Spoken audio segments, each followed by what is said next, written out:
arrive imminently. So welcome very much to this event. It's actually an event I wish we didn't have to hold, because I wish the war was over, Ukraine had been victorious, and Russia was being held accountable. Unfortunately, we're not at that point yet. Today's event marks the 3rd anniversary of Russia's full-scale invasion of Ukraine. This is the 3rd time the EPC has marked this tragic event, and I'm very pleased that this year we're organizing it in cooperation with the Polish Institute of International Affairs and Ukrainian Prism. Thanks both to you guys for doing this. This war has devastated the lives of millions of Ukrainians. Russian aggression has caused the loss of life of hundreds of thousands of Ukrainians, including civilians and children.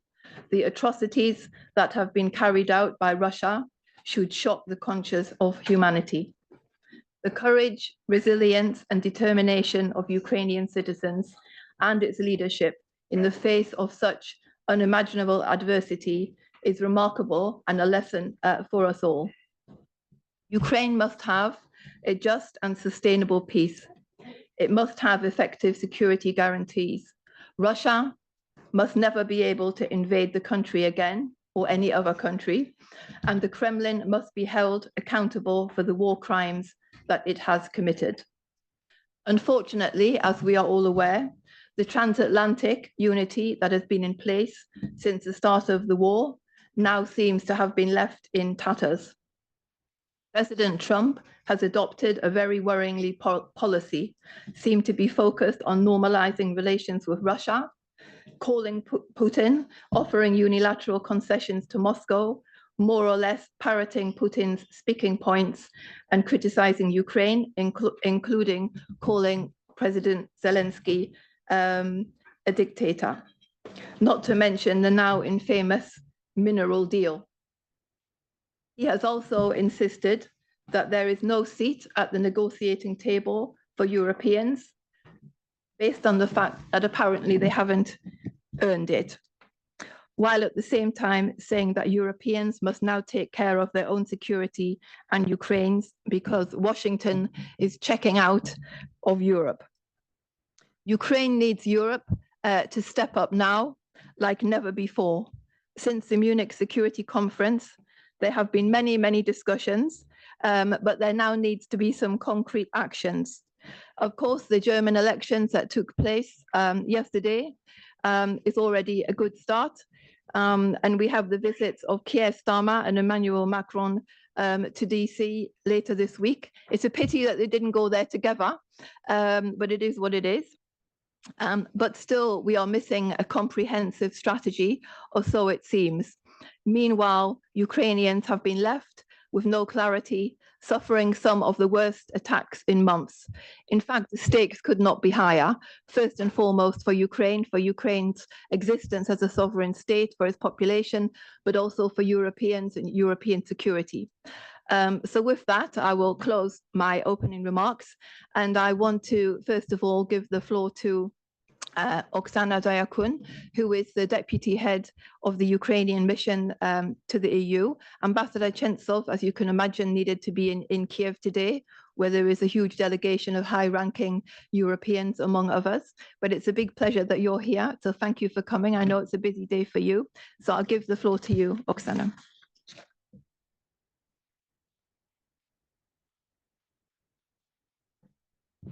Thank you, Amanda. Good afternoon, distinguished guests, esteemed colleagues, and dear friends. It is a great honor for me to be here today on behalf of the mission of Ukraine and to address you. And I would like to express gratitude to the EPC for organizing today's event, and also to their partners, the Polish Institute of International Affairs and Ukrainian Prism. Thank you. These days, more than ever, every discussion about Ukraine is also a discussion about Europe. As we mark 3 years since Russia's full-scale invasion of Ukraine, it is important to remember that Russian war against Ukraine started 11 years ago, on February 20, 2014, when Russia put in motion its plan to occupy Crimea. Keeping this perspective is essential to understand the nature of the Russian war and its ultimate goals.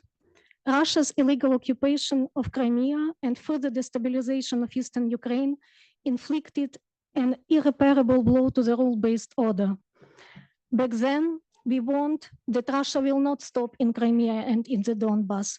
We also warned that Russia's revisionist ambitions go beyond Ukraine. 3 years after the full-scale invasion of Ukraine, we are witnessing the collapse of the world order. A Russian threat to Europe is no longer perceived as theoretical and has become very real. And rapidly changing global landscape should be an urgent call to action. We have no time for despair or hesitation. Ukraine's experience during 3 years of full-scale war proves that unity and determination can achieve the impossible. Ukraine has survived as a sovereign democratic state and continues to fight. In 2022, outgunned and outnumbered, Ukrainian army managed to liberate more than 40% of territories which were captured by Russia in the first week of invasion. In 2023, Ukraine stopped total dominance of Russia in the Black Sea. In 2024, Ukraine brought the war to the enemy's territory by launching Kursk operation. In the midst of constant airstrikes and damages to our critical infrastructure, Ukraine managed to relaunch its defense industry. Last year, Ukraine has produced more than 2 million drones, including long-range ones. Also, it's not only about drones. In 2024, we produced almost as many artillery systems as all NATO countries combined. Thanks to the resilience and heroism of our people, Russia's efforts to erase Ukraine from the world map and destroy Ukrainian freedom have failed. It's time to ask ourselves what we have learned about Russia in these 3 years of invasion. So our lessons as Ukrainians are the following.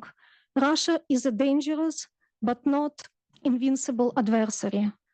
Russia already lost more of its well-trained professional troops and biggest part of its stockpile of weapons. Current rate of losses in the front line, about 1,500 troops killed and wounded every day, is not sustainable in the long run without any further massive mobilization. And so far, Russia has been reluctant to call such mobilization. And that is why they brought North Korean troops to the Kursk region. We also have learned that Russian red lines are shallow. We saw it after Ukraine's defense operation in Kursk.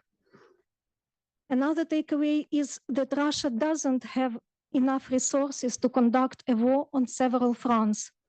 And hasty retreat from Syria is a confirmation of this assessment. We also know that international sanctions are working. Russia faces increasing economic difficulties. And that is why, actually, it is one of the reasons why it so badly pushes for negotiations. As Russia failed to achieve this goal, Putin's goal remains unchanged: capture all Ukraine and destroy Ukrainian state. As Russia has failed to achieve this goal on the battlefield, it is now trying to achieve it by breaking the international coalition in support of Ukraine. We are grateful to our European partners for their unwavering support since the onset of invasion and their determination to continue standing with Ukraine. Today's visit of the EU leadership was already mentioned by Amanda to Kyiv, together with College of Commissioners, is a clear sign of this resolve. And as it is also a 16th package of sanctions, which was adopted today during the FAC meeting. Our main task is to ensure a just and lasting peace for Ukraine and Europe. We believe that peace through strength approach is the only viable foundation to achieve a peace that would be in the interest of Ukraine, Europe, and transatlantic community. efficient and strong security guarantees, and maximum support for Ukraine, combined with maximum pressure on Russia on all fronts, are essential elements of this approach. And we are grateful that EU fully shares this vision. We also hope that transatlantic unity, which has been crucial in the collective efforts to fight back Russia during all these 3 years, will be preserved. And I would like to say a couple of words about the topic of today's event, which is how EU can enhance its role. Well, like Ukraine, and Amanda already said it, Europe knows what is at stake if the aggressor prevails. Today, Ukrainian army is the most reliable shield between the Russian aggression and the peace here in the EU. Ukrainian resistance gave a valuable time to Europe to get its defense industry and capability prepared. In the last 3 years, a lot has been done in terms of support for Ukraine.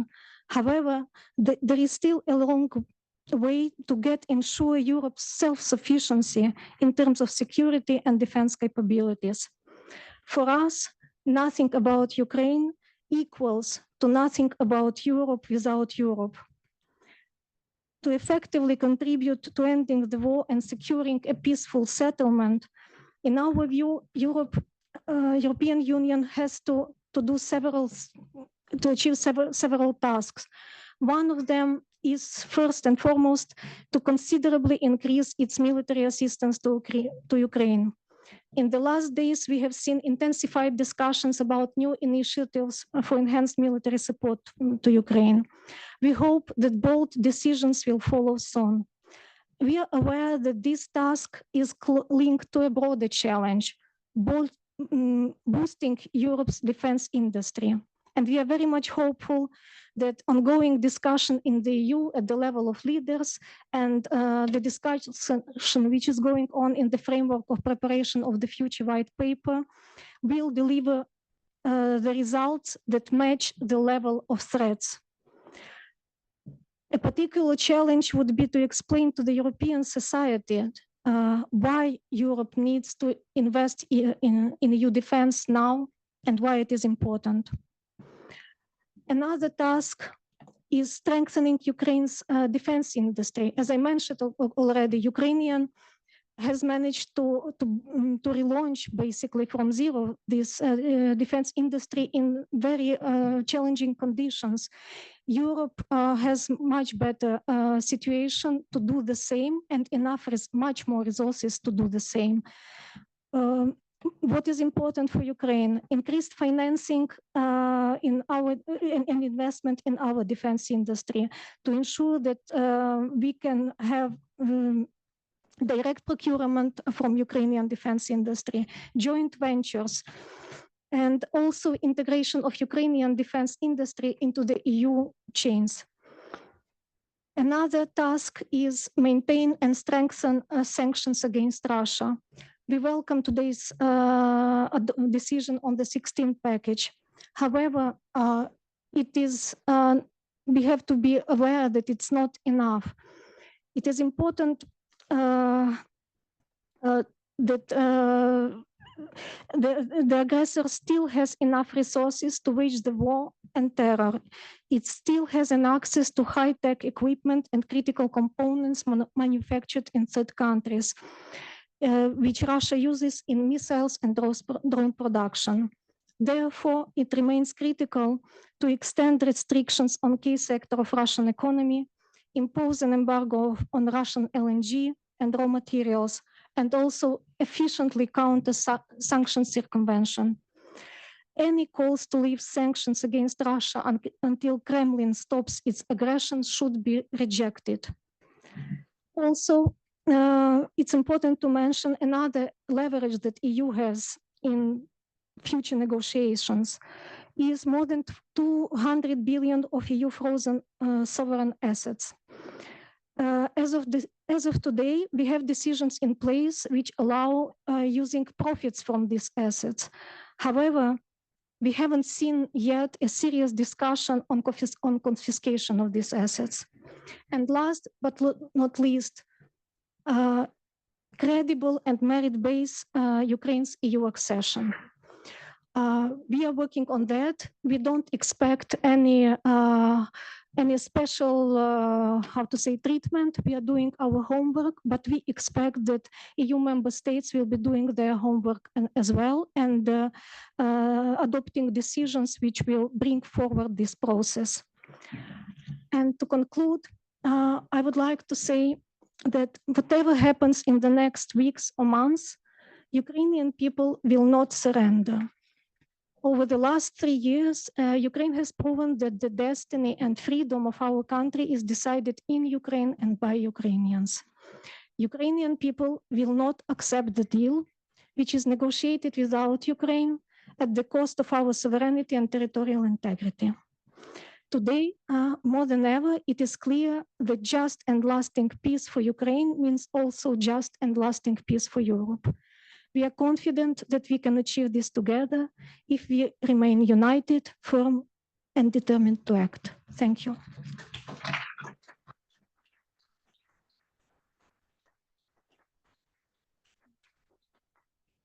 Thank you very much, Oksana. I think this was a wonderful start to the event. You really set the scene and explained really what needs to be done. Hopefully it will be done. I now want to ask our speakers to come to the table, and I will introduce them just now. Daniel Szeligowski, and I hope I didn't pronounce that incorrectly, head of the Eastern Europe program at PISM. Please, Daniel. Petra Gombalová, head of Ukraine division in the European External Action Service. Online, we have from Washington, Daniel Kochis, who's a senior fellow at the Center on Europe and Eurasia at the Hudson Institute. Hennadiy Maksak, executive director of Ukrainian Prism. And last but not least, Olena Prokopenko, who's a senior fellow at the German Marshall Fund. So welcome to all of you. We have a great group of people here.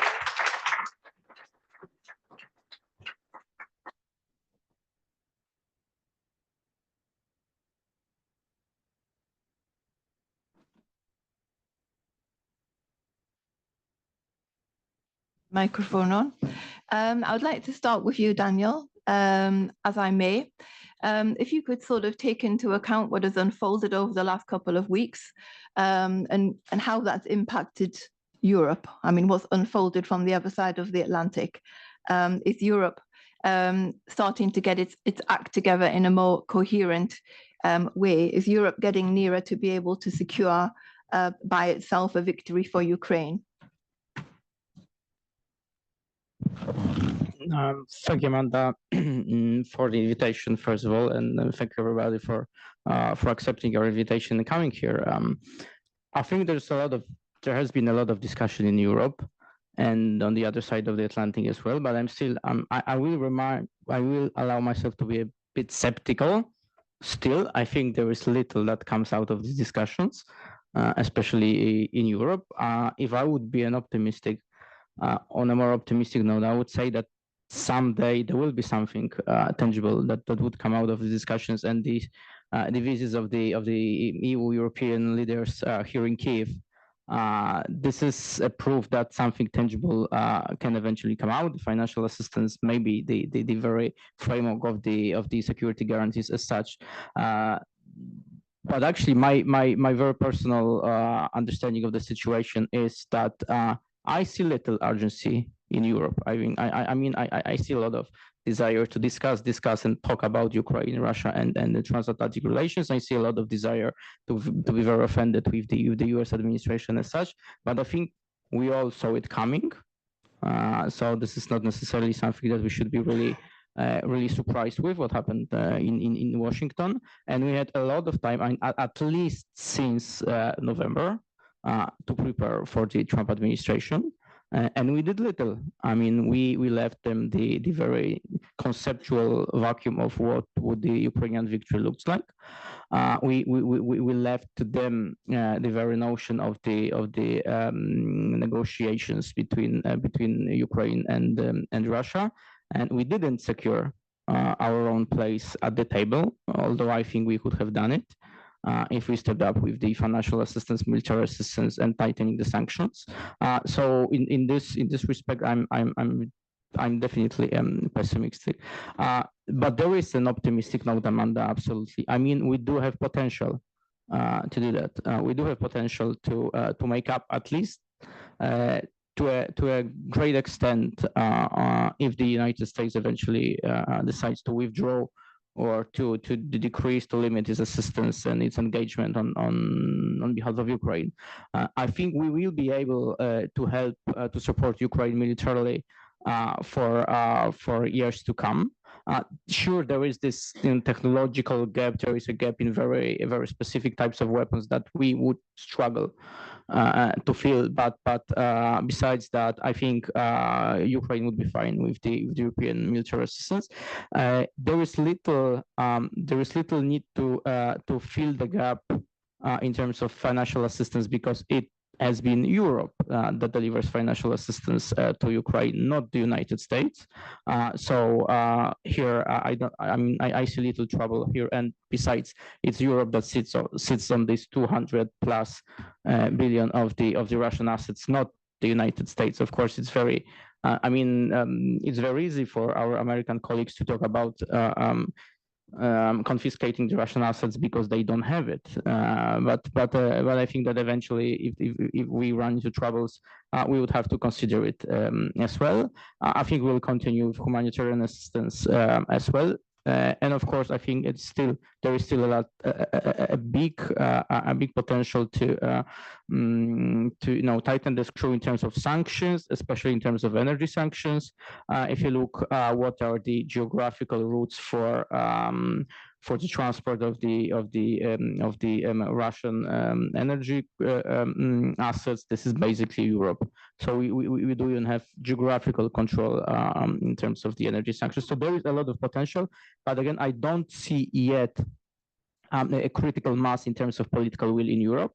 I think we will not be there, actually, given the fact that there is no consensus, and I don't see this consensus coming with Hungarians and several other players.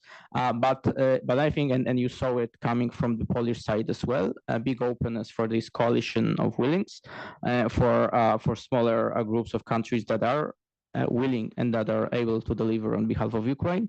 And in this respect, I think we will put much more focus and much more attention on those who want to do something, not necessarily just keeping the lowest common denominator.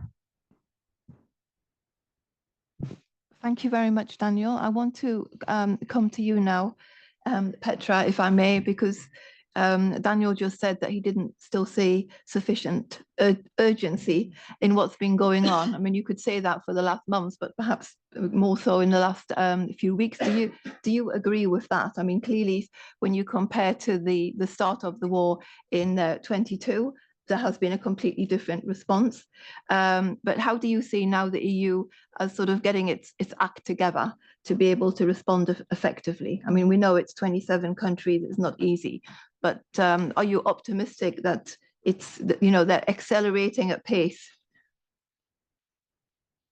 Yes, thanks a lot, Amanda. My very short answer is no, I don't agree. But let's also put the facts straight, because we have seen as well in the last weeks different statements by important presidents of big countries which were bashing the EU for not doing enough. But when you look at the real figures, so not only the EU is the largest donor of support to Ukraine, and it means the broad support. And when you look at the military, we clearly match the US support in that case. We are also the biggest investor into the Ukrainians' defense industry. We are the largest provider of training to Ukraine. Now it's more than 73,000 soldiers, which are trained by the EU MAM. We have provided 1 million shells. Of course, it's not enough, but we are working on the new things. So in fact, if you look at the broader picture, it's not nothing. And if you look at the security commitments which were signed last year, which which basically contained the number of different strands of the support to Ukraine. It's not only military aid, it's not only financial aid, but it's also cooperation on trade, cooperation on gradual integration into the market and EU accession, and all of these strengths we are delivering. You know, there we have the new priority action plan for integration of Ukraine into the single market with very tangible results coming soon. Ukraine will be connected to roaming area. There is a discussion also on this free movement for goods, where the negotiations may start very soon. We are about to open the negotiating on cluster 1, and probably cluster 6 and 2 may come. So if you look at the broader picture, we cannot say that EU is sitting idle and doing nothing. Of course, this is not enough, and I would agree with everything what Oksana was saying. Indeed, now is not the time to show weakness, and it's also no time to think that Russia is sincere and is ready to negotiate. On the contrary, Russia continues to be a threat. Therefore, we are continuing on also on the important other strengths of our work to support Ukraine, and this is the sanctions. As it was mentioned, 16th package was adopted today, but also important avenue is the accountability, where important progress was achieved on the special tribunal for the crime of aggression. We have register of damages in place. We are about to start negotiations on the registry of claim commission. So these are all the things which need to be stressed. Important other avenue of our support to Ukraine is the outreach to global partners, where we see that Russia's narratives are more some countries are more prone to Russia's narrative. So we are also supporting Ukraine by explaining to our partners in like global South, global partners, on what it means just and lasting peace, which has to be in line with the UN Charter and based on the international law. Also, about what I agree with Daniel is that maybe the leaders should really continue even with more strength to explain to people what is at stake now, what is the issue, why Russia is the aggressor, why we have to distinguish between the Russia as aggressor and Ukraine as victim, that we cannot accept any narratives which put the two sides on equal footing, because it's very clear who is the aggressor here. And we also need to explain, our leaders have to explain on what needs to be done more on defense. And I think that we have quite promising signals from German elections. We will have extraordinary European Council on 6th of March, which will be devoted to Ukraine and defense. So there we hope, and we very much hope that there will be some tangible results. For example, today at FAC, High Representative passed several messages. One of that was exactly that we need to strengthen our narratives towards the population in Europe.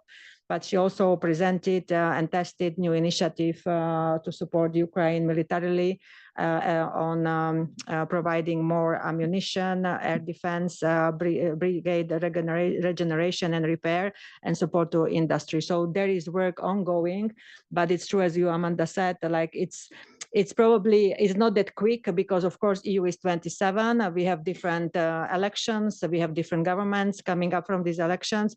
So it's easier for like US now, especially now with the president who can decide like that. Whereas we are democracies, which 77 democracies, which have common things, but they have also nuances. But as always, EU proved, and you alluded to, Amanda, to that in February 22, when there is a crisis, EU can act very boldly and very quickly. So I'm sure that now we are in a watershed environment circumstances where the EU will definitely get its act together, and we very much hope that next week the leaders will give a clear guidance. Thanks. Thank you, Petra. And we can certainly come back onto some of the issues that you just raised, but I want to stay on the theme of Europe now and come to you, Hennadiy. I mean, you were at the Munich security conference among all of the discussions that were going on there. And we've also seen in the last few days, President Zelensky, including yesterday during his marathon press conference, I'm not sure how he manages to do those, mentioned many times about what they're expecting from European allies. In your opinion, I mean, we've heard already from Petra and Daniel, but in your opinion, do you see Europe moving in the right direction? Or do you see that Europe has fully understood that it's going to need to be responsible for security guarantees for Ukraine, or they should be having the opinion that the Americans are out of the game and they need to get on with it?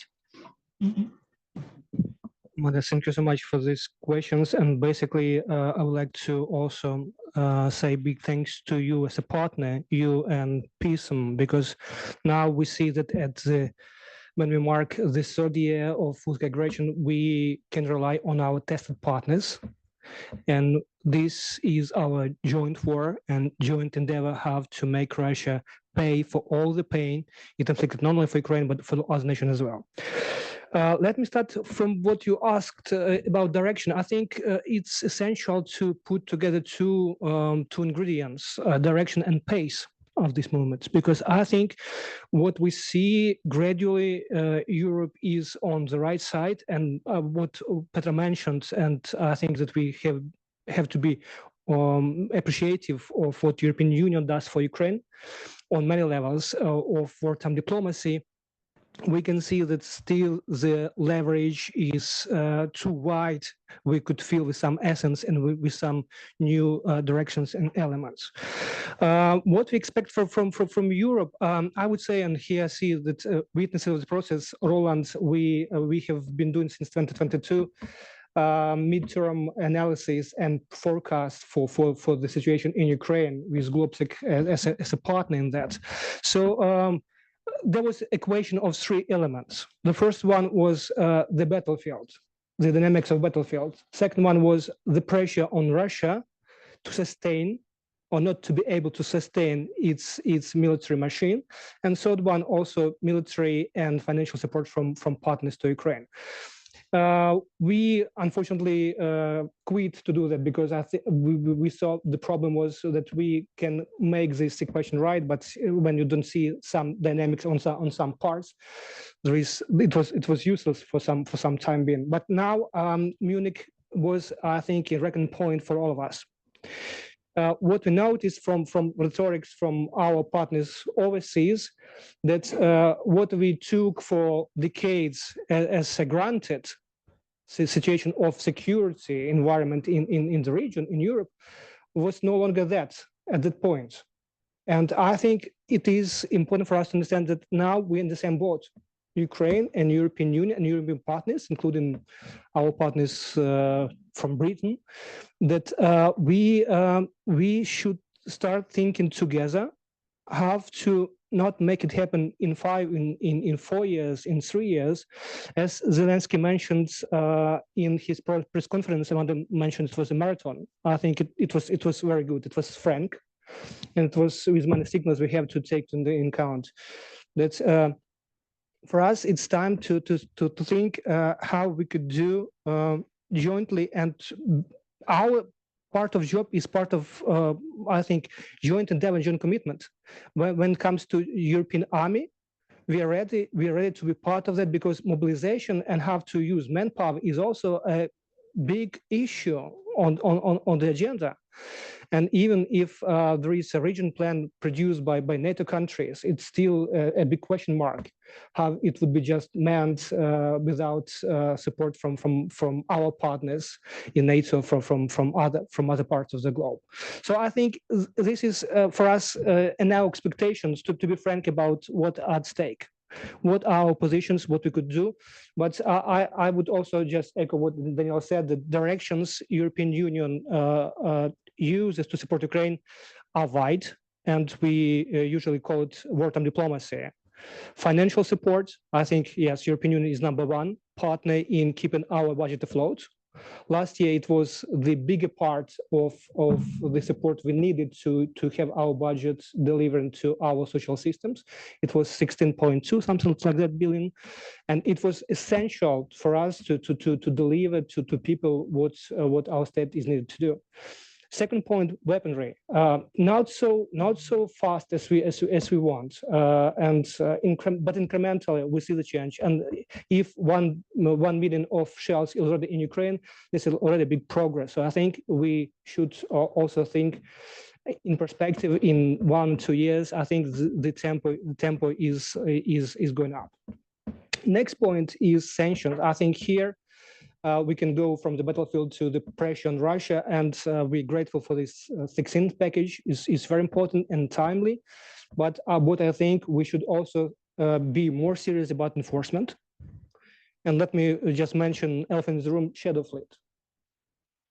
If we still see as or Baltic Sea as something that NATO is capable to control, let's be serious that it's all also on our part to control the level of Russia to use this route for gaining money for war machine.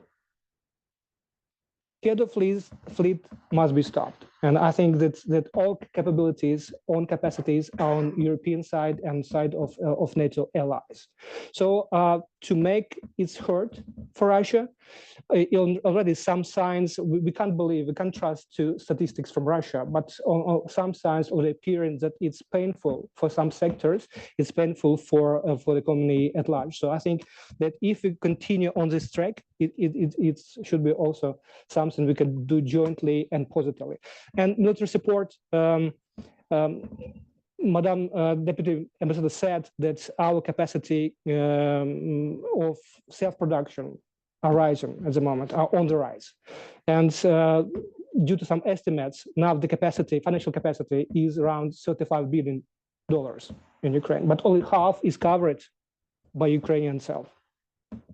So if we have such progressive schemes like Danish model, Norwegian model, it is still far from just fill the gap of potential. And it's much more easier because these investments are like both way street. So if you invest European partners and partners from overseas in this scheme, eventually in the end of the war, you'll be also owners of this technology and these capacities and this capability. So I think here we should think how to make it together, if not on the level of 27, because you know there are some Trojan horses. I'm not a diplomat, so I can just name it like that. But on the level of some coalitions of willing nations, be it on level of some capabilities, there are 8 capital coalitions under NATO umbrella, under Rammstein, but now in administration of NATO mechanism. And there is coalition of willing nations. Let's see how it's possible even to work on that way. Just to wrap up, I would say that I started from tested partners. I think now we should rely on tested partners. And I think Europe understands, but direction vector is right. But let's keep the pace and maybe let's up the pace. Thank you, Hennadiy. I want to come to you now, Daniel. It's very nice to see you. We saw each other a couple of weeks ago in Washington. Things have evolved somewhat since then, perhaps in a more negative direction than we actually discussed in your office. Maybe I can be blunt. Has President Trump basically thrown Ukraine under the bus? I mean, this is definitely how it's perceived in Europe. Or is there something bigger to this? I mean, how would you view his policy? I mean, his calls with Putin, his obsession with Putin, the meeting in Saudi Arabia. I mean, everything that's happened in the last couple of weeks. How would you evaluate that? Well, thank you. Great to see you as well. And thank you for having me today. I think for President Trump, he very much believes in the power of himself to be able to singularly end the conflict. And so I think that, you know, he views his relationship with Putin as something which is valuable to trying to end the war against Ukraine. And so I think that he actually believes that these negotiations are going to bear fruit. I don't agree with that. I think that ultimately this effort is going to fail, either because Ukraine won't accept some kind of U.S.-Russian agreement, which is imposed upon them. Europe doesn't sign on for that. Or frankly, that I don't believe that the Russians actually want an agreement or a ceasefire or a resolution either. And so I think that ultimately this effort is going to be doomed to failure. And so then the question becomes, what does the U.S. administration do after that? They could wash their hands, walk away. They could decide that they want to double down on either supporting Ukraine if they blame the Russians for the failure of the negotiations, or they can move towards some kind of soft normalization of relations with Russia if they view the Ukrainians as the roadblock to an agreement. And so for me, I think that President Trump sees himself as a peacemaker who can force an end to a war, which he's repeated so many times would never have happened if he had been in office the last 4 years previously. So my perspective is that in the immediate term, Europe needs to be thinking very clearly and very deliberately about what happens after the negotiations fail, which I think is likely inevitable. And if the U.S. were to either try to re-engage with Russia in some way or to just walk away from the war, being able to support the Ukrainians, of course, with whatever weaponry is still in storehouses, but more importantly, I think with financial support to try to continue to sustain the Ukrainian war effort. I would say that I think that the drive towards negotiations and this sort of moral equivalency that the administration has had, I think that this is very much an elite and a minority opinion in the United States. We talked about this in Washington here. I think even in Republican circles, this is not the majority opinion. And I think you see that in Congress, some of the congressional statements, Senator Tillis, Senator McConnell, some of these folks, this is not how either the public views it when you look at public polling, or I think the majority of Republican policymakers view it. So I'm not sure that, how long this sort of approach in the United States will be sustained. And I think you could have a very dramatic reversal of approach in 4 years. But of course, that's a very long time. But I'm not sure that that this is something which is going to have large staying power. And I think, if anything, the administration has shown a quick ability to sort of pivot. So I think you could, you have sort of where they're going with the Riyadh and with the call with Putin, but I think that could change very, very drastically. And so you have very mixed signaling, I think, coming from the administration when you have whether Kellogg or statements coming out of the White House. And so I think that frankly is very confusing. I think the other thing that is also very confusing in terms of how they're approaching this is that, from my perspective, the administration sees a divergence between NATO and between Ukraine. I think this is very different from how our European allies view this as almost singular, that the fate of Ukraine and how this war ends is directly related to continued deterrence in NATO. And I agree with that, but I don't think that's how the administration perceives things. And so you had, for instance, the US B-52 flying over Estonia. I think that the idea that the US is getting out of the deterrence game vis-a-vis NATO, I think is overblown, frankly. I do think that there's probably going to be some kind of small-scale drawdown of US forces for some kind of Pacific pivot, but I don't see the US fully disengaging from the NATO sphere. But I think that the White House sees that very distinct from the issue of Russia's war against Ukraine.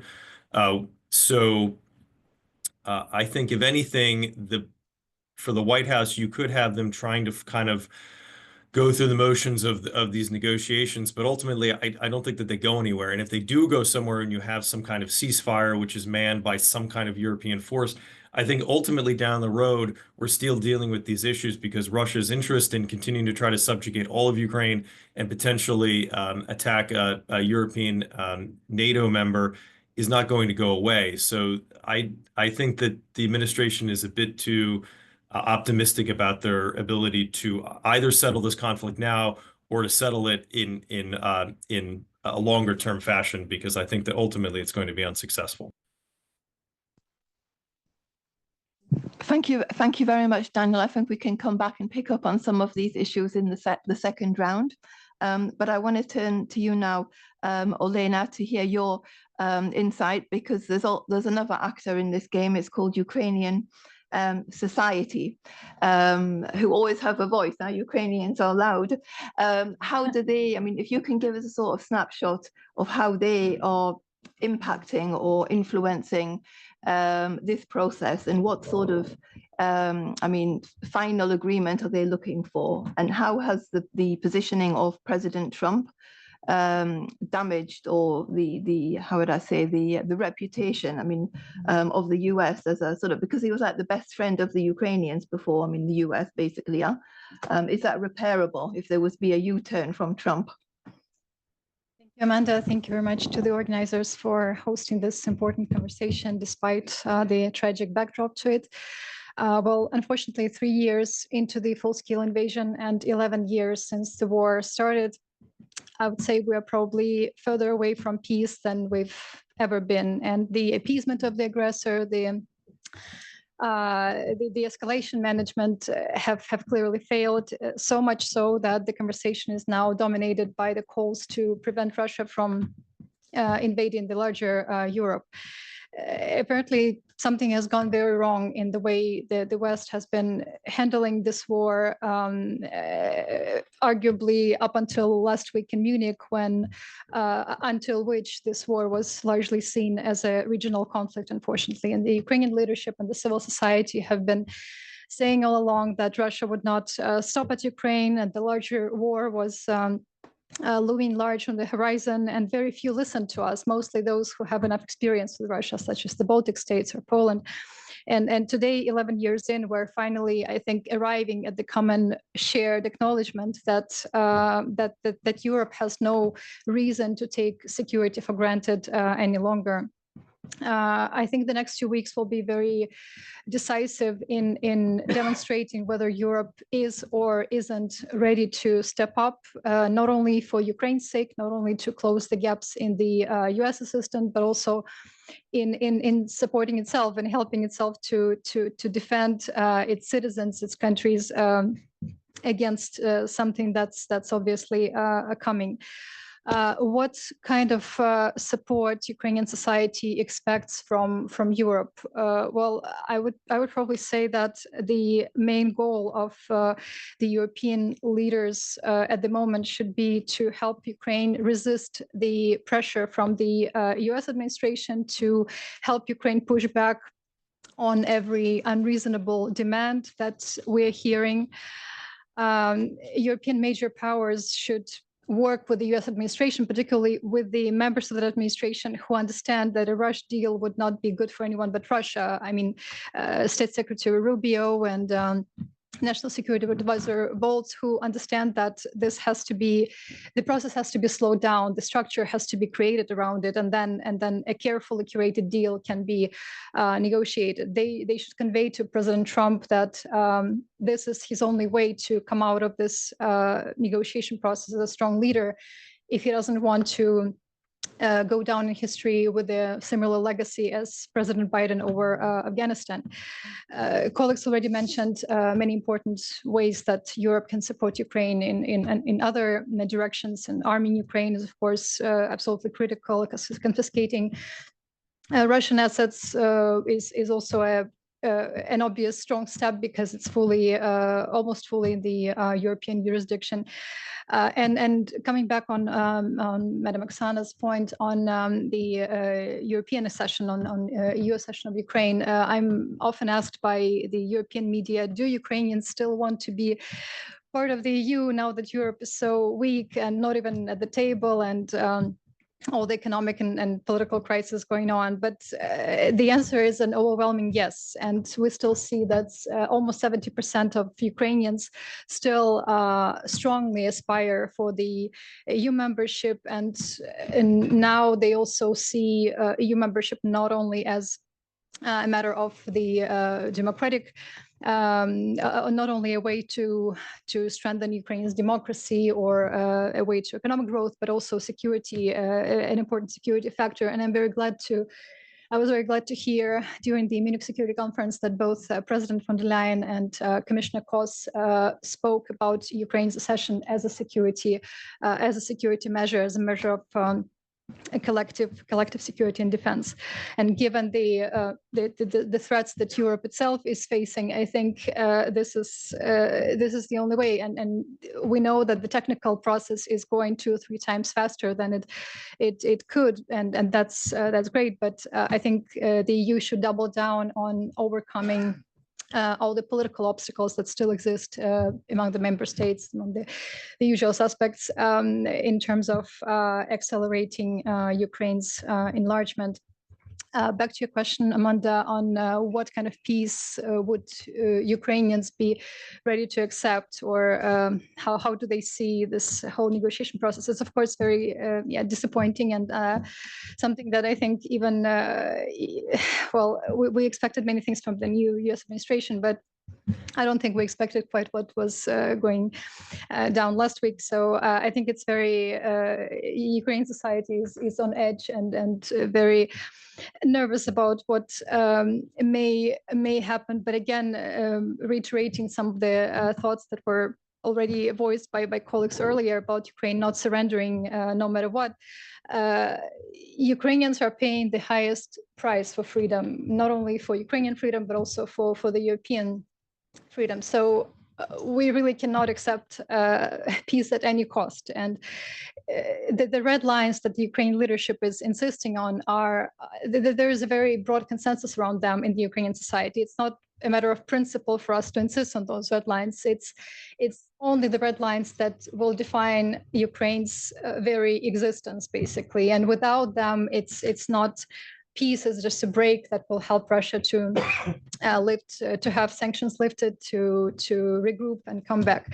So that's why there are no negotiables. And on the security guarantees, of course, Ukrainian people still see NATO as the most reliable security guarantee. And I would argue that this is also the cheapest and the most efficient security guarantee for Europe. And it was quite reassuring to hear again in Munich that several senators mentioned that Ukraine may have an automatic admission into NATO in case ceasefire is achieved and Russia breaches it. But then I think the question we'll need to ask ourselves is, if NATO membership is possible for Ukraine, why wait until the third invasion? I mean, what is it that we don't know yet about what's going to happen? So NATO is number one priority, but if it's not on the table at the moment, then alternative security guarantees would be for Ukraine to build strong security alliances with European partners, with Nordic Baltic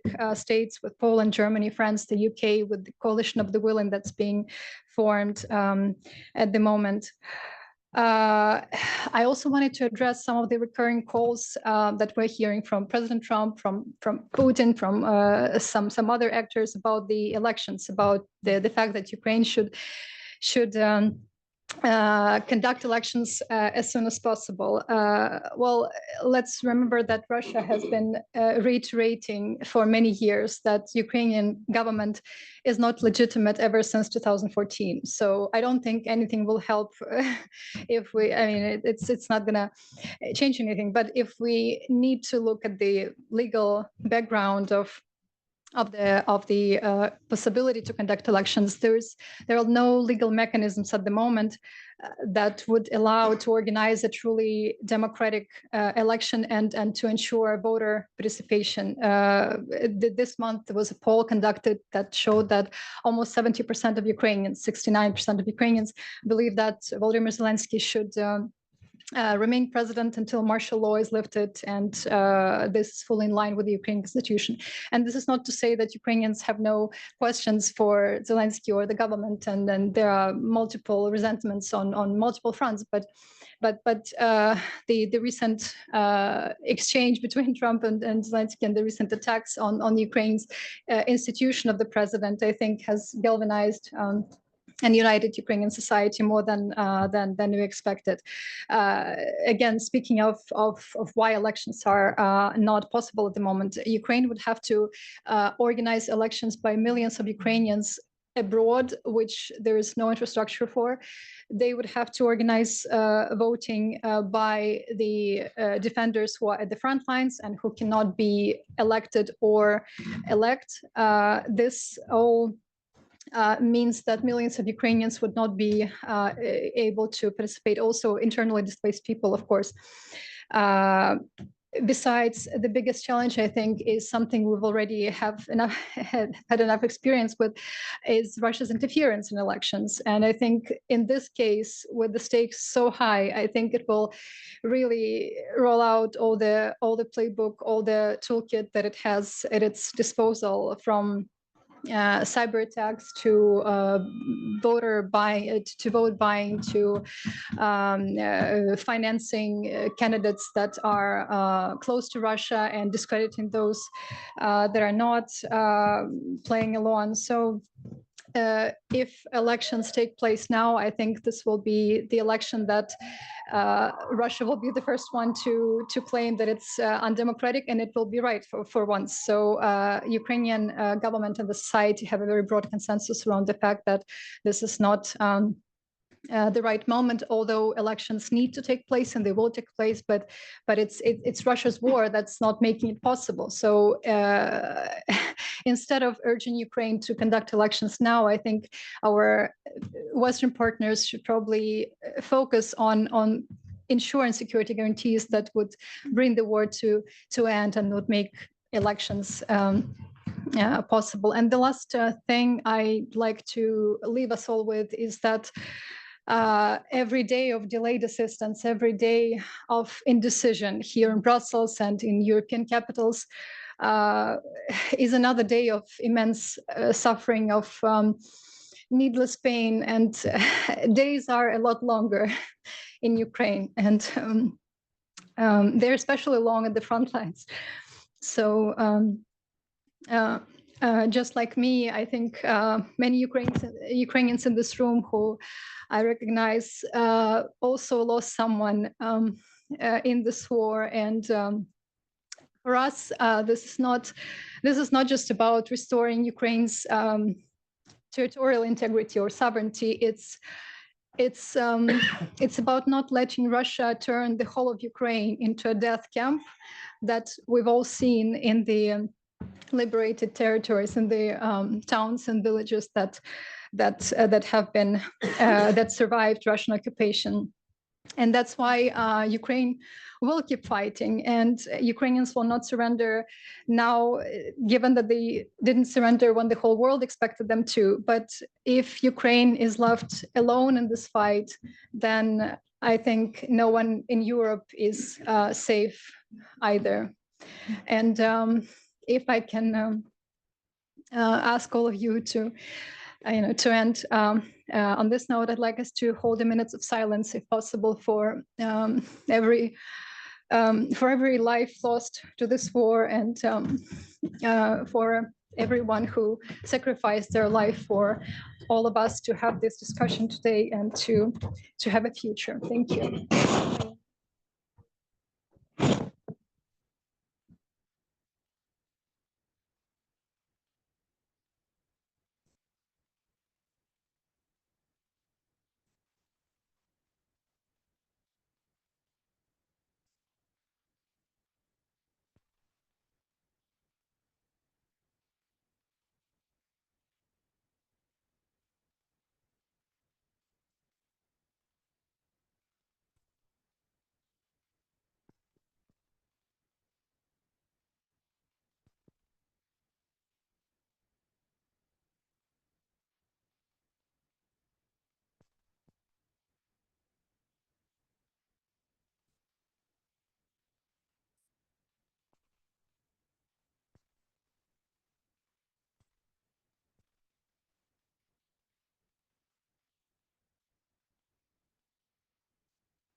Thank you, Olena.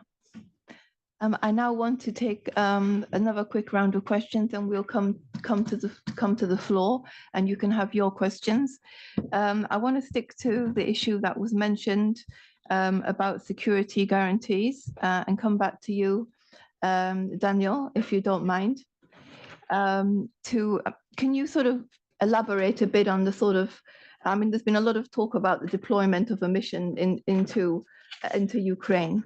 How likely is this, and how would you see this? I mean, there's a lot of speculation about how it will be put together and whatnot, but maybe you could sort of quickly elaborate on how you see that could possibly be, and also on the issue of the bilateral security guarantees, because of course a lot of countries actually signed bilateral assurances with Ukraine, but they're not binding.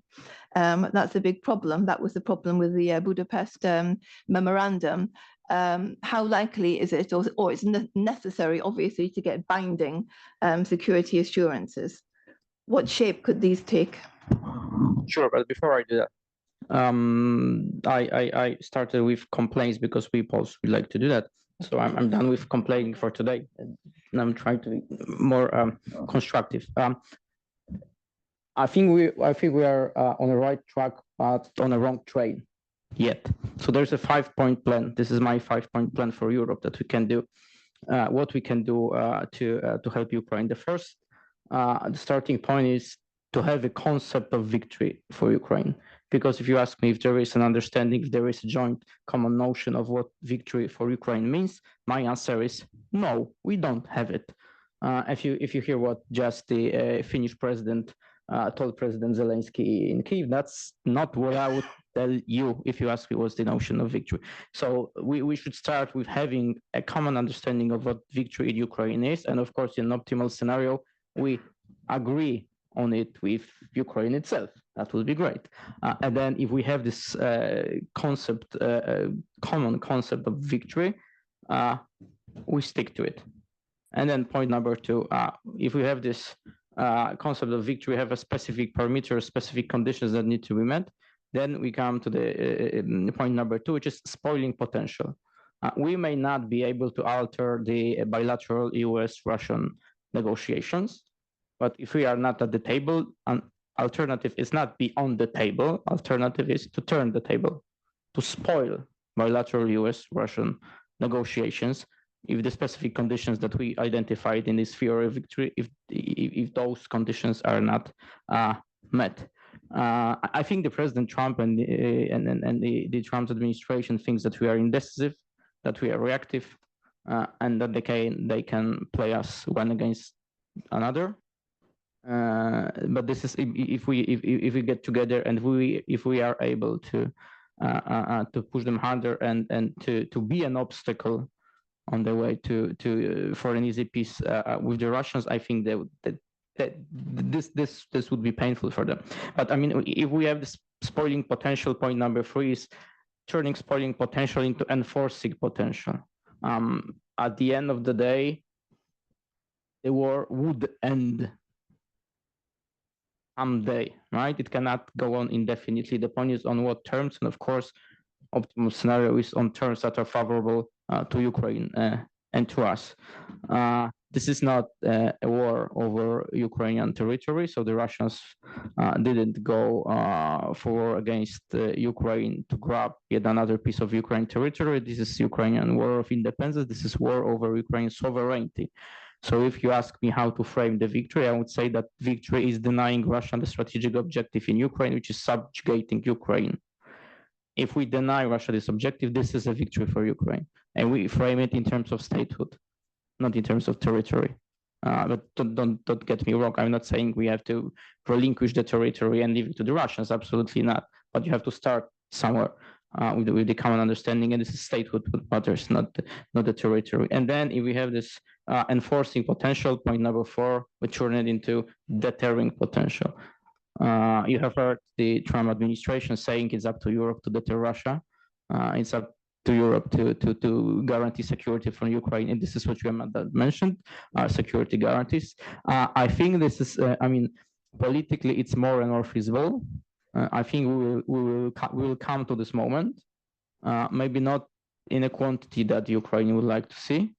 So not hundreds of thousands of troops, but tens of thousands of troops, and not as a peacekeeping operation because there is no peace, and I can't tell you if the peace will be there, and likely not as the troops that would be deployed to the front line or to the whatever line there is, but as sort of deterrence, troops that would be deployed to several strategic directions that could be used in the future as a potential Russian avenue for another strike. If they are coupled with the air defense, if they are coupled with modern technology, and if there is US behind with intelligence, satellites, radars, etc., I think it could work. But the onus of the whole effort would be on Europe. Again, you may come across at the very moderate, sort of diplomatically speaking, response from the Polish side on the deployment of troops to Ukraine. This is, I think, because from the Warsaw perspective, this may be a bit premature, and especially because it was framed as a peacekeeping mission. We see little relevance in talking about peacekeeping mission if we don't know what are the conditions for peace. And we don't really see this sort of contingent as being deployed to the front line. So this is not really the deterrence sort of things. And point number 5, if we have this deterring potential, then it's up to Europe, and especially it's up to Europe to help Ukraine win the peace. There are 2 phases of winning the war, sort of winning the conflict, to win the war and to win the peace. You may have the great operational military successes, but then you lose the peace, and this is what we don't really want to see. In Ukraine, it would be up to Ukraine to the foreign partners, of course, to provide diplomatic, financial, technical, all sorts of assistance with the post-war reconstruction, deterring the Russians, making sure that this is a strong, sovereign, independent Ukrainian statehood. That delivers justice to the victims of the aggression, and there are different several conditions put in place that we identify as a or some identify as a strategic victory. There are 2 components that you have to have in mind. The first one, it has to be durable. There is no victory if Russia attacks in a few weeks or a few months. That's not a victory. And the second important thing, which is kind of controversial, and I don't know yet what to do with it, really. Analytically, because to some extent, the Ukrainian victory has to be recognized by Russia. I don't really see the Russians ever coming to terms with the fact that they lost Ukraine, at least for now, let alone admitting it publicly that the war has been lost. Well, of course, you can frame the discussion in Europe and in Ukraine this way. You'd say that this is the Russian strategic failure to subjugate Ukraine, but the Russians would have their own understanding and their own vision. The question is whether without this acknowledgement from the Russian side, there really can be a victory.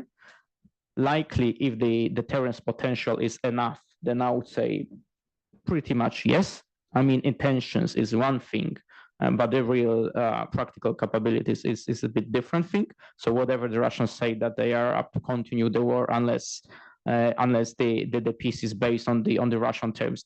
That's fine. I don't care, unless they are not able to do it physically. And I think that's the most important thing when you think when we believe that the sort of strategic victory and winning the peace in Ukraine is possible. With the bilateral security assurances, I think there's a trick. I know that President Zelensky himself framed it in terms of security guarantees, but these are not guarantees. And you have to remember what's the point of reference. So the bilateral security assurances and the whole concept of this bilateral security deals stems from the G7 declaration during the NATO Vilnius summit, which was clearly intended as an alternative to NATO, because there was no consensus within NATO that Ukraine should join as a member. So this was a diplomatic trick to craft the alternative. So I wouldn't really put much attention and put much focus on that.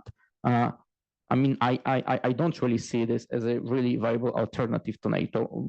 This was mentioned, and I fully agree that NATO is the most cost-effective option of guaranteeing security for Ukraine. I think, unfortunately, that for the next 4 years, that's not going to happen with the Trump administration, but there are others that are hiding behind the Trump administration. But you shouldn't really lose sight on NATO, and you shouldn't really lose sight that there are other options to guarantee security than just putting capabilities on paper. I think the practical issues and what we deliver to Ukraine defense industry, how much we invest in defense industry, in terms of concrete deliverables, this is what matters. Not whether Ukraine signed 30, 40, 45 that kind of agreements with the countries that really able that would not really be able to deliver anything substantial to Ukraine. Thank you very much, Daniel. I'm going to come back to you now, Petra. I'm afraid I have to be a bit tough. If I can ask you to all be quite short in your answers now, because I want to give the audience some time to ask questions, which is also probably more interesting for you guys as well. It was mentioned earlier about President Stubb, because he has suggested that the EU needs to appoint, I think he called it a special envoy, I mean, to be able to speak with one voice. Is this something that you see that could happen? That would be my first question. And the second question would be related to the EU accession process.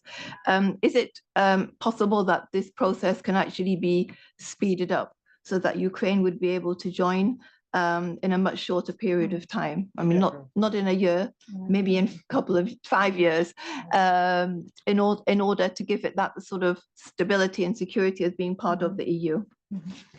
Yeah, thanks a lot. I will start probably the more tricky question, which is enlargement.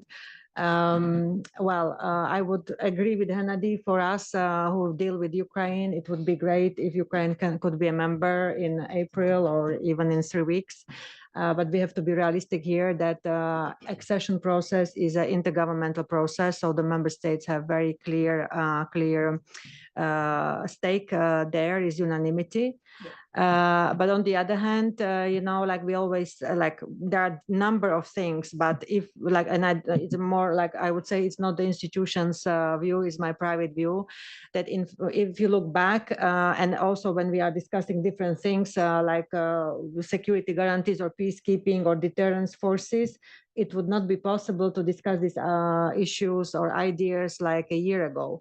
So basically some things which feel impossible, they become with time possible, also depending on the developments. We don't know what is ahead of us, so I cannot say yes or no, but I think that what is more important is that Ukraine continues on its path as they do, because we already see a huge progress of Ukraine on the accession track.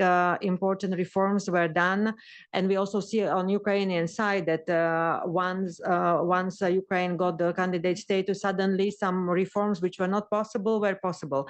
So there is a mutually it's a process which mutually reinforces itself. And I would say that it's important that Ukraine continues on the path on the reforms.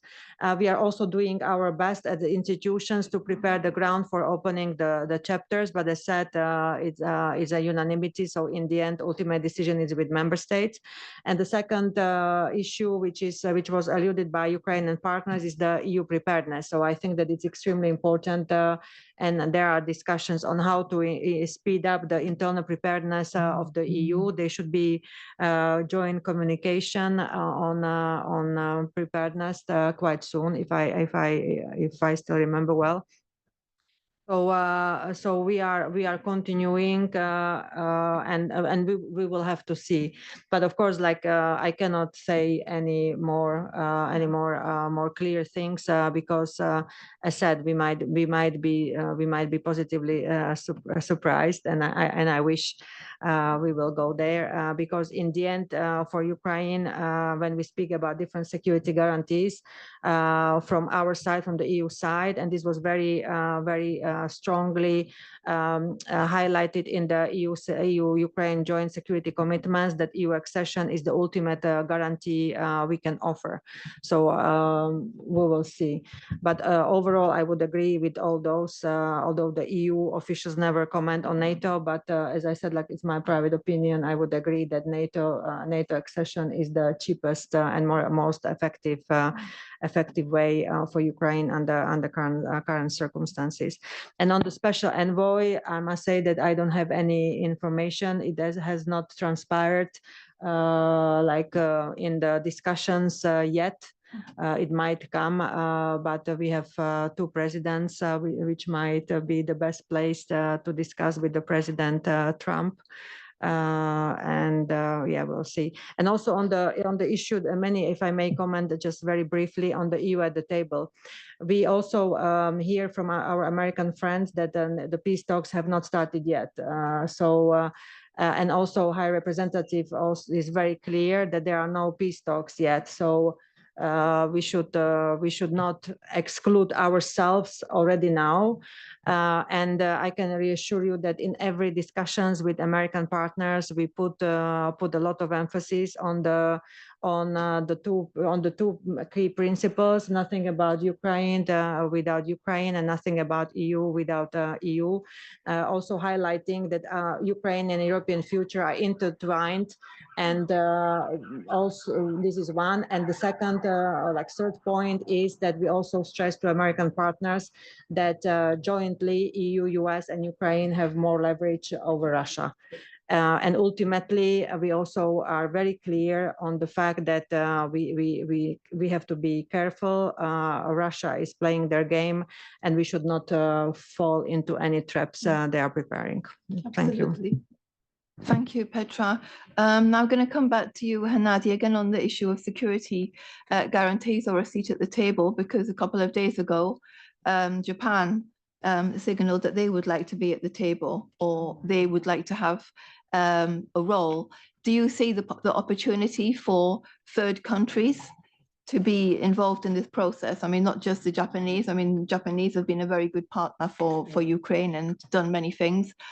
But other countries, India, I'm not going to mention China, but we all know where that goes since the Munich Security Conference. But I mean, other countries, would there be a space for them? Thank you so much. I'll try to be brief to give space for question and answers. But basically, what's very important, Daniel also mentioned, and many of us mentioned, this bilateral security guarantees or assurances, and yet I would agree that it's not a security per se, it's a long time aspiration from our side to have predictability from our partners. Because all the documents have the time frame of 10 years. So each year we ask them to just provide meaningful figures, what we can expect from them in terms of their own capacities to do what we need on our request. And basically that's the thing. And I would say that from the art of diplomacy, it was a good sign. It was a good instrument, but yet it's far from guarantees that we need at the moment. I'm trying also to refer to 5 points of Daniel. It would also be part of answer to your question, Amanda, about concept of victory, about spawning the table, which is a good term. I will take it with me. But I would say, if to look more precisely at what victory plan is and peace formula is combined together, you will find also issues of concept, how we see we could achieve upper hands in this war on battlefields, how we could set the table, negotiation table, because it's part of all these preparations for possible potential negotiations. And you will see also possibilities for enforcement of Ukraine in possible means, financial means, military means, but also about deterrence. Because what was General Kellogg saying during Munich conference, deterrence is how serious you are perceived by your adversary. If the United States is perceived as deterrent, it may act. If Europe not, so it was the logic. Yeah. So I think if we try to look in depth on some of those issues, it may help us to understand the more capabilities we have, long-range capabilities, ballistic missiles, long-range drones, Tomahawks, you name it. So basically all the issues which might deter Russia from entering territory, not only through border, but through air as well. It's my possibility. But then the point about United States, they are vital partners at the moment. Let's just see the reality. If they're out of assistance, it would be a dark time for Ukraine. Let's be clear at this moment. But at the same time, I would say that if there's three of us, European Union, states, and partners, third partners as well, I think it's the formula we need at the moment. And I would also test your point, Daniel, that we should have been more prepared for Trump's in office. I think Ukraine tried to do its bit. And we held 9 thematic conferences in terms of peace formula. And I think Japan is part of this process. When it comes to some tracks, Japan is part of the process, as well as European Union.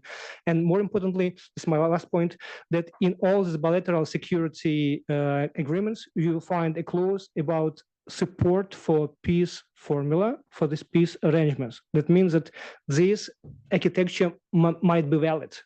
And I think that the logic there is more and more relevant to the issues, how to make it fair and sustainable. Thank you, Hennadiy.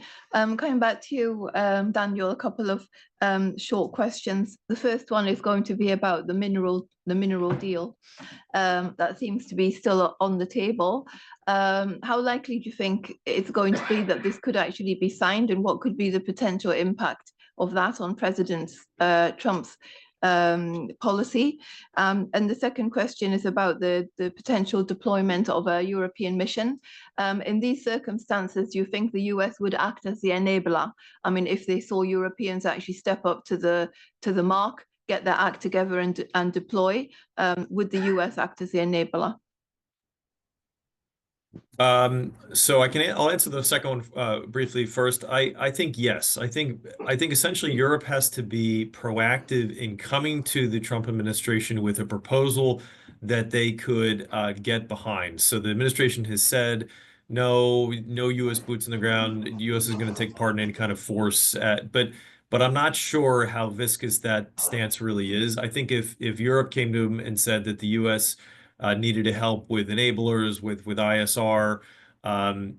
This is something that I think the U.S. administration could perceive to be a victory for them for not having to sort of have the boots on the ground there, but just sort of being sort of a back of the office sort of component for this force. And it also has an added benefit because that I think also keeps U.S. forces in Eastern Europe. Because if there are U.S. assets taking part in any kind of stability operation in Ukraine, then U.S. is going to have a footprint in places like Poland and Germany moving forward. So I think I think yes, I think the U.S. could get there. On the question of the mineral deposits, obviously this is sort of something which is really stuck in the president's mind. Maybe there's some historical parallels. I know, Boris Johnson complained about Lend-Lease in his book that the U.S. gave 50 dilapidated destroyers and basically took leasing rights for all of these British bases in the Caribbean in World War II. So there is some, I suppose, historical precedent. But this, and there's a certain logic in the sense that if the U.S. has economic interests which are important for the struggle, particularly against China, then they're going to be interested in having a Ukraine which remains independent, in which they can access these resources. But if this is basically a colonial agreement or an agreement where the U.S. U.S. companies are operating in the sovereign Ukrainian space, and U.S. companies are also sort of allowed to operate in the Russian-controlled portions of Ukraine as well, I think that this is a very bad outcome. It's insulting to our Ukrainian partners, and it also basically will essentially make Ukraine a permanent ward of the rest of Europe and the United States, because it would hamper their ability to be able to move forward and drive economic growth and what have you. So I'm kind of waiting to see here what the actual agreement would look like and sort of where these discussions move forward. in some ways, I think it's a good sign that the administration recognizes the economic potential of Ukraine for partnership with the United States. I think in moving forward, and minerals and are just, I think, a small portion of that. But this has to be done in a way which is mutually beneficial and not which is something which is just the United States taking out of Ukraine, but not giving Ukraine the ability to be able to benefit from their own strategic assets to be able to rebuild. So I'm a little bit more skeptical on this front, but I think that the interest, at least from the administration, won't be going away anytime soon. Thank you, Daniel. I'm going to come back to you now, Olena, for the last question, then I'll go to the floor. I actually want to ask you about the occupied territories, which is now around 20% of Ukraine, and of course, where there's still Ukrainians living who are subjected to Russian aggression, brainwashing, and whatnot every day, including little kids. Where will the occupied territory sit in the eventual peace negotiations? Ukraine obviously would like to see all of them returned. How do you see this? How this would go? What would Ukraine be? What would you expect in the negotiations vis-a-vis the occupied territories? Sorry if that's a difficult question. That is a difficult question. I'm not sure I have the answer to it, but obviously, as I said, we have seen incredible atrocities committed by Russia on the occupied territories, and it will be key to ensure that Ukrainians, that the territories that remain under Russia's control, if that is if this ends up being one of the conditions of the deal achieved, we need to make sure that Ukrainians who would like to leave occupied territories will have a safe exit from there, because even now we know from personal contacts with the people who are still there and who cannot leave, and we know this from the open sources that Ukrainians can still they are struggling to leave those territories, and this safe exit, I think, is the first condition that needs to be there. Then I believe that persecution of all the war crimes has to be has to be ensured by the international institutions, by the bilateral and international groups that have been created in the first weeks of the war, and they need to ensure that no impunity follows what has happened. I think these would be the most important steps at the moment. But of course, as I said, we know that this has never been about the territory, and that's why seizing,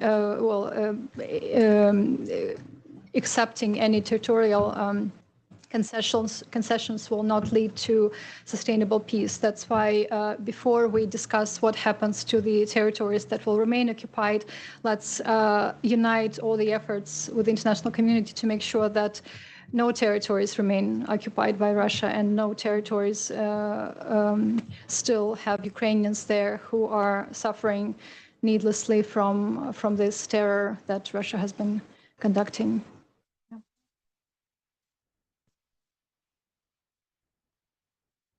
Questions? My colleague has a microphone. Yes, hello. I would read the first question from and there's two behind you as well. From our colleague Craig Ellis. He's asking, how does the EU and Ukraine collectively combat the disinformation of the Kremlin's talks points, since they are now being amplified by Trump and Musk, particularly the attempts to delegitimize Zelensky's position by talking about there being no elections, whilst not mentioning the law, the martial law, was enacted long before Zelensky has been elected. Thanks a lot. Thanks, Amanda. I'm Roland Freudenstein, Free Russia Foundation in Brussels. I just want to say, first of all, on this day, your struggle is our struggle. We're with you. We want a Ukrainian victory and a Russian military defeat. very clear terms. And yeah, Elon Musk and Donald Trump tried to pull the rug from under our feet too, because we were dependent on net and US aid, and we're still there. We have a few scratches, but I work pro bono now, but I work. So having said this, here's my question to the two Daniels, maybe. Starlink has been named as one of the possible very, very effective bullying instruments of the US administration vis-a-vis Ukraine. So how high is the chance that it will pop up as an instrument of pressure? And what would be the workarounds for Ukraine to somehow not become blind, because that's what the withdrawal of Starlink and US satellite intelligence would actually mean for Ukrainian armed forces? Thank you. Thank you very much. My name is Stanisław Jouillet. I was trainee at the European External Action Service, and I would like to thank you all for this very interesting and enriching discussion. I have a question regarding the topic of nuclear deterrence, which is a sensitive topic. So as the US is disengaging from Europe and focusing more on China, at this stage, there are some discussions that are growing about potential role of nuclear deterrence from Great Britain and France that could potentially extend to EU partners. And I think with the context of the German elections, these discussions have the potential to also accelerate. So my question is how this nuclear deterrence under the French and Britain umbrella, how could that potentially impact the transatlantic relations? And maybe more importantly, how could we make sure to ensure that it also applies to all EU countries and by extension, potentially to Ukraine in one day? How is it feasible? How could that look like? I would be very thankful for your thoughts. Thank you. And I'll take one more question. Just behind them, it's on the other side. We'll come back on the second round. Thanks. So Gabriele Scalise from the Martin Center. And I feel like we are misunderstanding conflict dynamics entirely because we are focusing on, I feel like, appeasement, but also like we are talking about Ukraine as if the war, as if there was no war in Ukraine, because we are talking about guarantees and guarantees are meant to prevent a war, but a war is ongoing. So maybe, pardon me, but I'm going to utilize a word that hasn't been spoken in Europe since 1989, which is lethality. And because lethality in conflict dynamics is the only thing that moves any concession at the table in any way possible. The table actually doesn't exist. The table of negotiations is a Russian and American narrative. The table always exists in our conflict because that's the pressure that breaks legality in a way, but the table doesn't exist. There's only violence. So to go back to 1989 and the last time that as Europe we were actually ready, how can we increase lethality in order to achieve the maximum result without actually describing any strategy? Because describing any strategy is a failure from a political and military point of view. We all know that. So how can we increase lethality from a European point of view? Thank you. Lethality. Yes. Okay. Thank you. Thanks. Okay, so let's answer these questions first. Maybe we'll start with the two Daniels on the issue of the Starlink. Daniel in Washington, do you want to start? Oh, sorry, Daniel, I'll put my microphone on. Daniel, do you want to start? Sure, I'm happy to go. I think the administration this morning denied this Starlink report. So whether or not this is part of the negotiations, I can't imagine that they've excluded it, but they've denied it. I think that the head of Ukraine's main intelligence directorate also denied it this morning or yesterday, that this was an issue, and actually said that there have been some Russian units which have been blacked out on the Russian side, which was causing communications issues for them. So I'm not entirely sure where this stands, but I'm a little more skeptical that this would ever come to pass. But whether or not it's being used by the administration to try to force some kind of agreement, particularly on the minerals, I wouldn't rule that out. Thank you. We had a question on countering disinformation. Petra. Yeah, it was like more on disinformation on elections. I understand how we counter. I think that it was very clear by our leaders who met legitimate President Zelensky today. So I think it's very clear that we have never doubt, like Ukraine has no doubts about the legitimacy of President Zelensky, who was elected in free, fair elections, like based on the democratic principles, unlike President Putin, for example, if we want to be very explicit. So for us, the main it's very difficult to counter this like sort of disinformation. For us, it's very clear that we have to continue working with Ukraine, with the President Zelensky, and we also are explaining to our American partners privately and publicly why elections at this particular moment would not be the good idea, because of course what Olena perfectly described, because of the legal issues, but also all the logistics. And my personal view is that in case there are elections in Ukraine, after the conditions are right, we all need to make sure that this will be probably the most important elections for Ukraine since, I don't know, 10, 15 years. So we need to make sure that Ukraine is conducting them in an all democratic way according to the international standards, because indeed immediately you may have Russia to misuse the narratives, but also we have to be careful because Russia will be the first one trying to meddle in those elections using every possible means. So just to reiterate, for us, President Zelensky is legitimated based on the constitutions of Ukraine, and there is no doubt, and this is also clearly said publicly and privately to American friends. Let's not forget that Russian disinformation is already going on. I mean, it never stopped. It's rampant without any elections, and we can only imagine how it will be stepped up if the election takes place. And now that television is not the primary source for Ukrainians in terms of political news, political information, it's mostly social media and Telegram channels. And those channels are mostly anonymous. So there's an unlimited field basically for Russia to use those channels to conduct disinformation campaigns, and we are seeing how they are intensifying their efforts right now, and how the election, the demands for election as a narrative is also intensifying, and it's clearly coming from there. Although I would also say that Putin is not interested in legitimizing Zelensky, so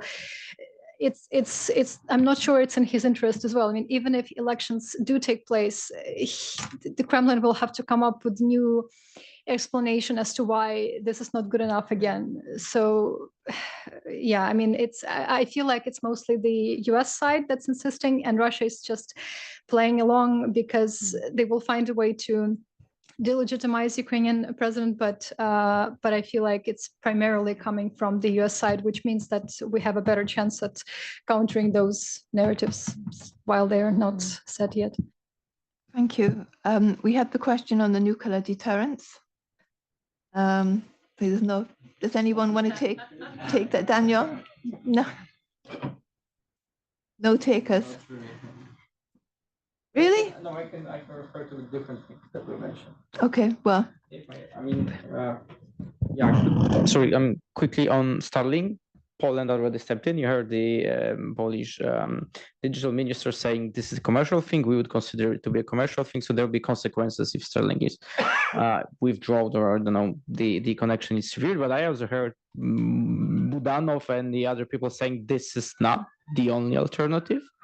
I know there were some Swedish satellites delivered to Ukraine last year, so they are there are alternatives, but this is very technical thing, so I can't really tell you to what extent they can make up for stallings, right? As far as I understand, there are alternatives, so it wouldn't mean that they are done. But of course, that would be a problem. And on the issue of lethality and the why we are discussing the security guarantees, well, I don't agree. I mean, if you remember, hopefully President Wilson and his war objectives during the First World War, there was an independent Polish state, although the war was still ongoing. The point is that you discuss war objectives because you have to have them. You have to put them forward as specific objectives in order to reach them. We are discussing security guarantees because after the war or at the end of the war, we want to have Ukraine with security guarantees, and this is conditional. Any deal, bilateral deal, multilateral deal, any kind of deals is conditional on security guarantees. So this is important that we put it forward and we discuss it, because then suddenly again we will wake up to the situation in which there is a ceasefire, but there is nobody there to step in and provide security guarantees. The US would say, okay, this is your turn now. We did our job. We secured the ceasefire, and we are done anyway.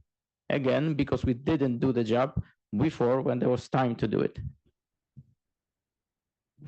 Thank you. I think we have time for one more question before my colleague will make his closing remarks, if anyone has one.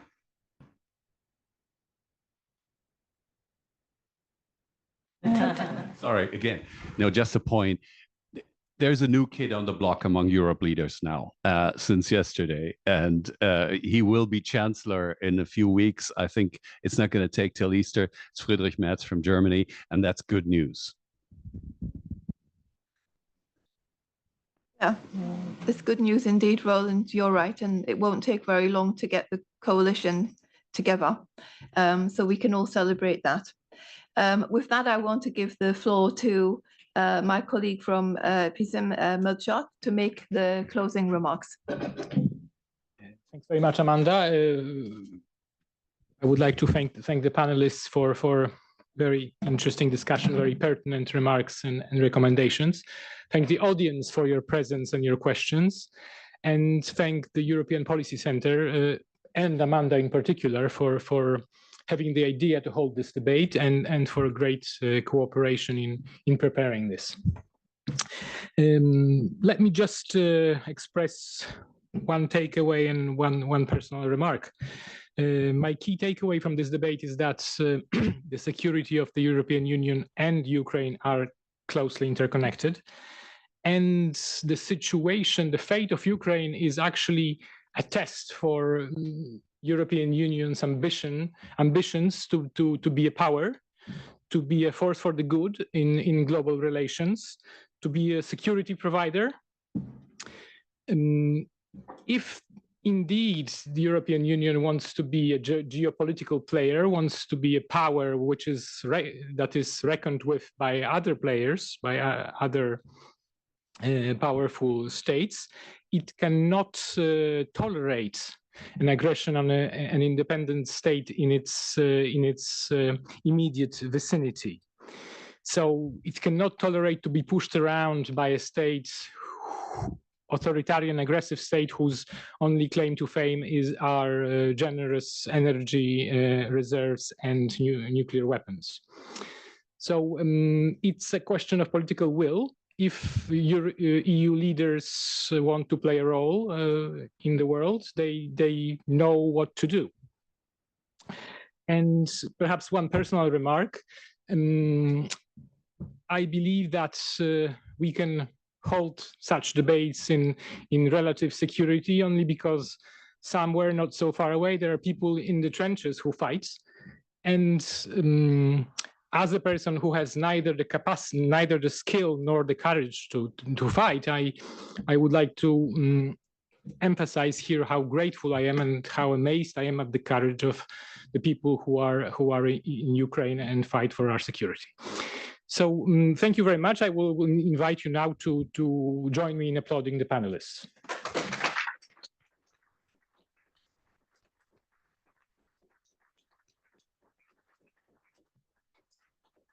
Thank you from my side for the cooperation and to all the panelists. And then, of course, I have to say the most important thing of all, Slava Ukraine.